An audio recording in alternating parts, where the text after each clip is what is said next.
सामाजिक अध्ययन का ये आज पार्ट 12 है। हमारे अतीत भाग 2 इतिहास जो एनसीईआरटी पर आधारित पुस्तकें हैं, वहीं से पूरा पेपर सीटेट का आता है। तो वहीं से हमने महत्वपूर्ण बिंदु को लेने का प्रयास किया है कि आपका कहीं ना कहीं कुछ हित हो। तो बंगाल बंगाल संस्कृत से निकली हुई भाषा मानी जाती है, क्योंकि 4वीं शताब्दी में गुप्त वंशीय शासकों ने बंगाल पर अपना नियंत्रण स्थापित कर ब्राह्मणों को बसाना शुरू कर दिया था। और 1586 में जब अकबर ने बंगाल को जीत लिया तो उसे सूबा माने जाने लगा। उस समय प्रशासन की भाषा फारसी थी, लेकिन क्षेत्रीय भाषा बंगाली थी। तो ये हमें पता होना चाहिए कि बंगाली जो है संस्कृत भाषा से निकली हुई भाषा मानी जाती है। बंगाली के प्रारंभिक साहित्य को 2 श्रेणियों में बांटा जा सकता है। एक श्रेणी संस्कृत की ऋणी है।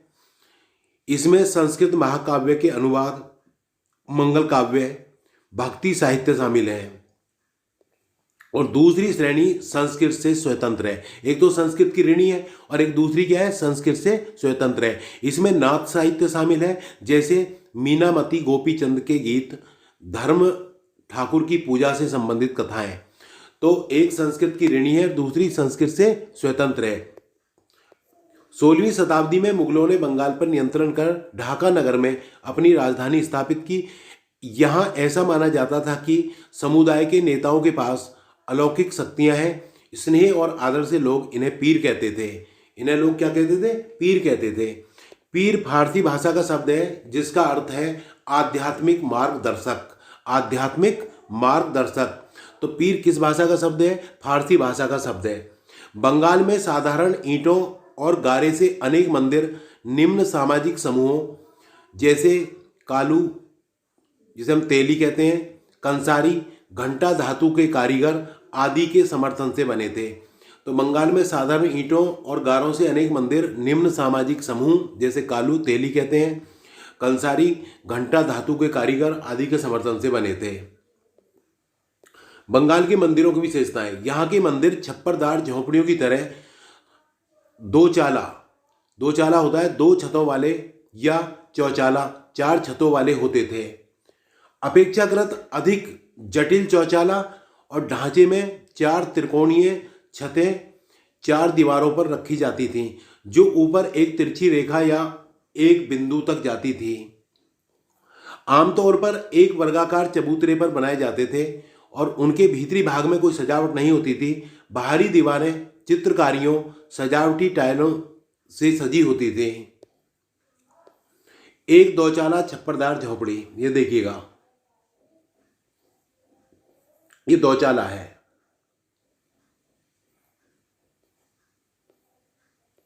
और एक चौचाला मंदिर।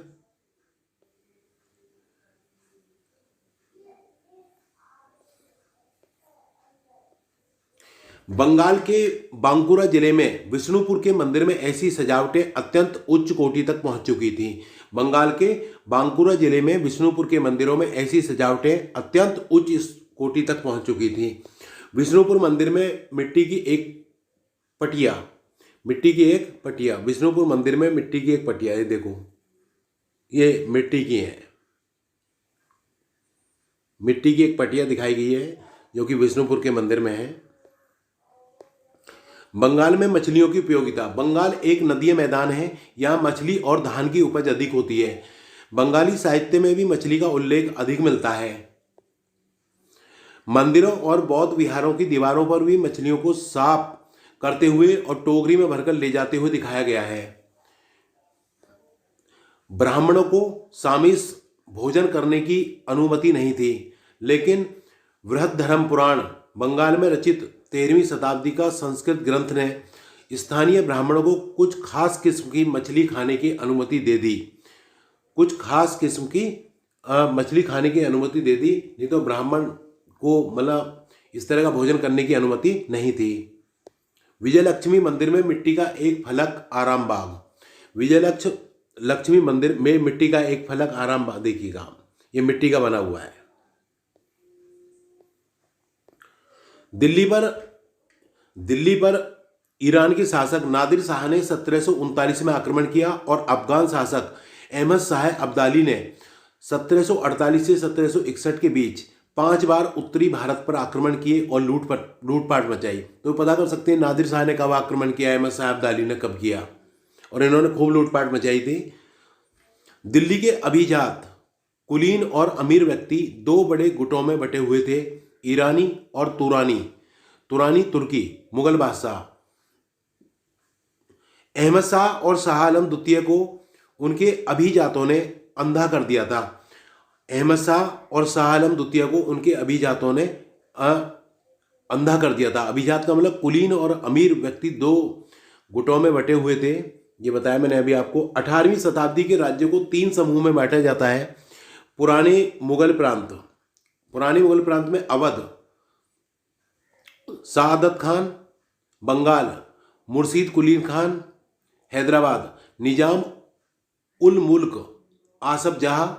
दूसरी श्रेणी में राजपूत प्रदेश शामिल थे और तीसरी श्रेणी में मराठा, सिख, जाट शामिल थे। इन्होंने कड़े संघर्ष के बाद मुगलों से स्वतंत्रता प्राप्त की।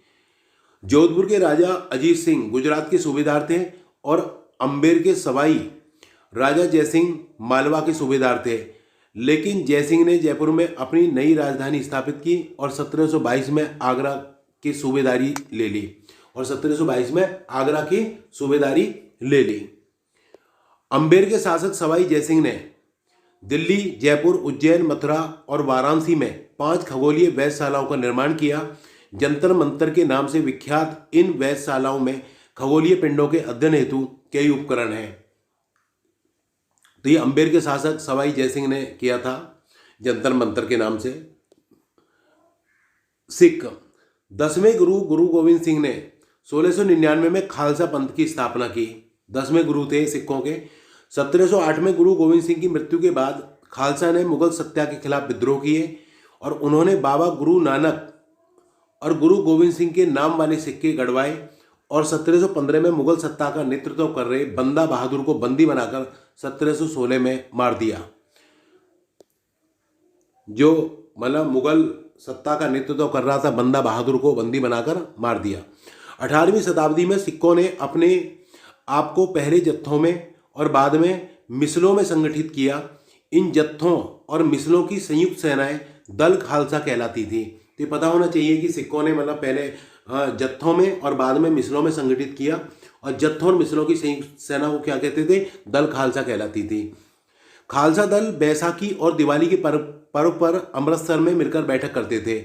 इन बैठकों में जो सामूहिक निर्णय लिए जाते थे उन्हें गुरुमत्ता, गुरु के प्रस्ताव कहा जाता था। यानी कि जो भी मतलब बैठक में निर्णय होता था उसे कहते थे गुरुमत्ता, गुरु के प्रस्ताव कहा जाता था। सिखों ने राखी व्यवस्था स्थापित की, जिसके अंतर्गत किसानों से उनकी उपज का 20% कर के रूप में लेकर बदले में उन्हें संरक्षण प्रदान किया जाता था।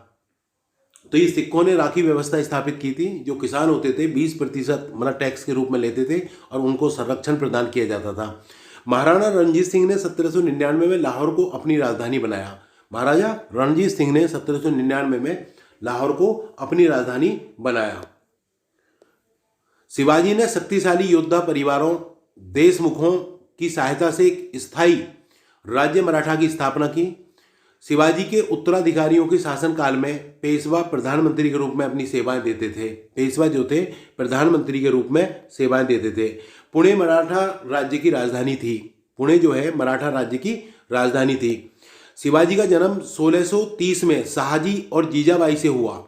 जावली पर कब्जे ने उन्हें मवाला पठारों का अविवादित मुखिया बना दिया और ये विरोधियों के खिलाफ गुरिल्ला युद्ध कला का प्रयोग करते थे।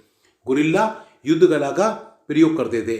शिवाजी की राजस्व संग्रह प्रणालियां चौथ और सरदेशमुखी। शिवाजी की जो राजस्व संग्रह प्रणालियां हैं वो चौथ और सरदेशमुखी हैं। चौथ क्या है? चौथ का मतलब समझ लीजिए, जमींदारों द्वारा वसूले जाने वाले भू राजस्व का 25%। दक्कन में इसको मराठा वसूलते थे। और सरदेशमुखी देख लीजिए, दक्कन में मुख्य राजस्व संग्रहकर्ता को दिए जाने वाले भू राजस्व का 9 से 10% हिस्सा। तो ये चौथ और सरदेश मुखी है जो मैंने अभी आपको बताया। बाजीराव प्रथम और बाजीराव बल्लाल के नाम से भी जाने जाते थे। बाजीराव प्रथम जो थे बाजीराव बल्लाल के नाम से भी जाने जाते थे। पेशवा बालाजी विश्वनाथ के पुत्र थे। वह एक महान मराठा सेनापति थे। उन्हें विंध्य के पार मराठा राज्य के विस्तार का श्रेय प्राप्त है तथा वे मालवा, बुंदेलखंड, गुजरात और पुर्तगालियों के खिलाफ अभियानों के लिए भी जाने जाते हैं। जाट नेता चूड़ामन के नेतृत्व में इन्होंने दिल्ली के पश्चिम में स्थित क्षेत्रों पर अपना नियंत्रण कर लिया। जाट समृद्ध कृषक थे। उनके प्रभुत्व क्षेत्र में पानीपत, बल्लभगढ़ जैसे शहर महत्वपूर्ण व्यापारिक केंद्र बन गए। तो ये बात कर रहे हैं हम चूड़ामन की। तो पानीपत और बल्लभगढ़ शहर जो है व्यापारिक केंद्र बन गए थे। जाटों की शक्ति सूरजमल के समय पराकाष्ठा पर पहुंची। जाटों की जो शक्ति है सूरजमल के समय पराकाष्ठा पर पहुंची, जिन्होंने 1756 से 1763 के दौरान भरतपुर जाट राज्य जो कि आधुनिक आज राजस्थान को संगठित किया। तो जाटों की शक्ति सूरजमल के समय पराकाष्ठा पर पहुंची। फ्रांसीसी क्रांति 1789 से 1794। फ्रांसीसी क्रांति के दौरान मध्य वर्गों, किसानों, शिल्पकारों ने पादरी गण और अभिजातों के विशेषाधिकारों के खिलाफ लड़ाई लड़ी। इसके दार्शनिकों ने यह सुझाया कि सभी के लिए समान कानून और समान अवसर होने चाहिए। तो सभी के लिए समान कानून और समान अवसर होने चाहिए। कुछ शब्दावलियां हैं। फौजदार किसको कहते हैं? एक मुगल सैन्य कमांडर। इजारादार एक राजस्व कृषक। मिस्र सिख योद्धाओं का समूह। कुनबी मराठा कृषक योद्धा। तो ये इसी तरह से हमने चर्चा की आज आपसे हमारे अतीत इतिहास कक्षा 7 का ये किताब जो एनसीईआरटी पर आधारित है। तो अगर आपको वीडियो अच्छा लगा हो तो आप लाइक करें, सब्सक्राइब करें और दोस्तों को शेयर करें और हमें कमेंट जरूर दें ताकि हम भी आपके लिए बहुत कुछ अच्छा कर सकें और आपको बताएं कि जो भी पेपर आता है वो कक्षा 6, 7, 8 की जो किताब है, पुस्तक है एनसीईआरटी पर आधारित, उन्हीं से पूरा पेपर मिलता है। तो जूनियर का पेपर आप लोग तैयारी करते रहिए। आप सभी का बहुत बहुत धन्यवाद।